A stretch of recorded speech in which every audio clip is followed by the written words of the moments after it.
This is the story of the most terrifying boss I have ever designed. Remember that moment in Stranger Things when the Demogorgon face opened up like a flower? Demogorgon.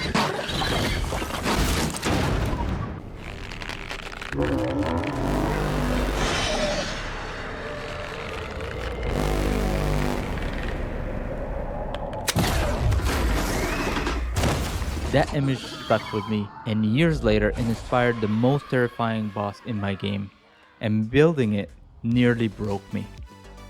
And if you're new here, my name is Moss. I'm a developer behind Duck Norris Tales, an indie game where you play as a duck saving the world from an alien invasion. And today I'm taking you behind the scenes of creating this game's most challenging boss yet. July 15, 2016. It's a Friday night I'll never forget. It was the premiere of Stranger Things on Netflix, and it changed everything for me. This creature design screamed alien to me. I didn't want to copy the design directly, but the flower-like opening face was too perfect not to use. So I created the Ancients, a prehistoric dragons with mystical powers. And this one is the most unfriendliest of the bunch. Creating a sprite work for this monster was just the beginning. I actually covered some of the painting process in my previous video, and I'll link it in the description if you missed it. But what I didn't anticipate was how difficult it would be to make this boss actually fun to fight. This thing takes 25% of the screen. So how do you create a fair battle when your enemy is basically a giant target, yet you can't miss? My first attempt was a disaster. The player could just close their eyes, press the button, and hit the boss easily. There was no challenge and no strategy, just a massive bullet sponge. I needed to completely rethink my approach with this boss. So I had to step away for a while, building the menus and the co-op system, and kept this boss in the back of my head, just marinating, working on it whenever I had a new idea, and slowly chipping at it. And the golden rule that I've learned with a proper boss needs at least 3 to 4 unique abilities, minimum, to be interesting. Otherwise, it's just a stronger, regular enemy.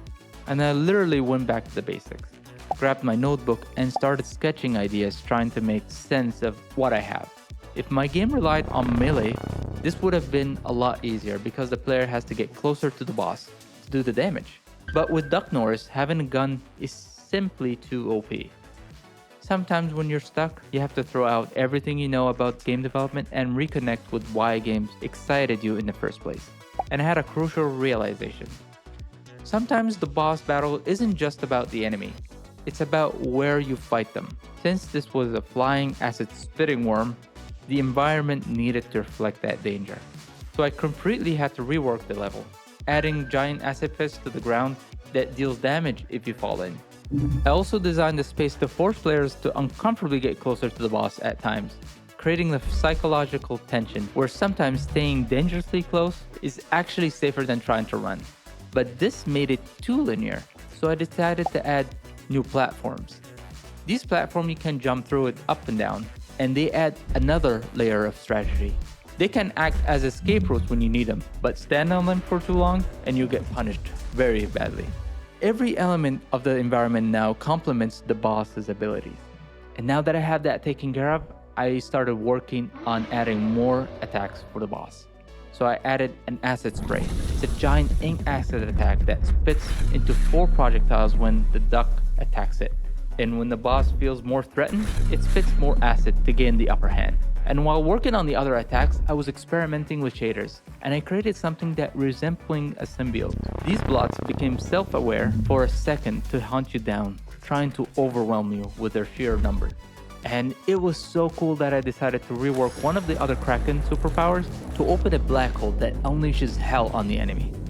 And that kickstarted the second phase, where I wanted to do something truly menacing that would exploit another layer of the map.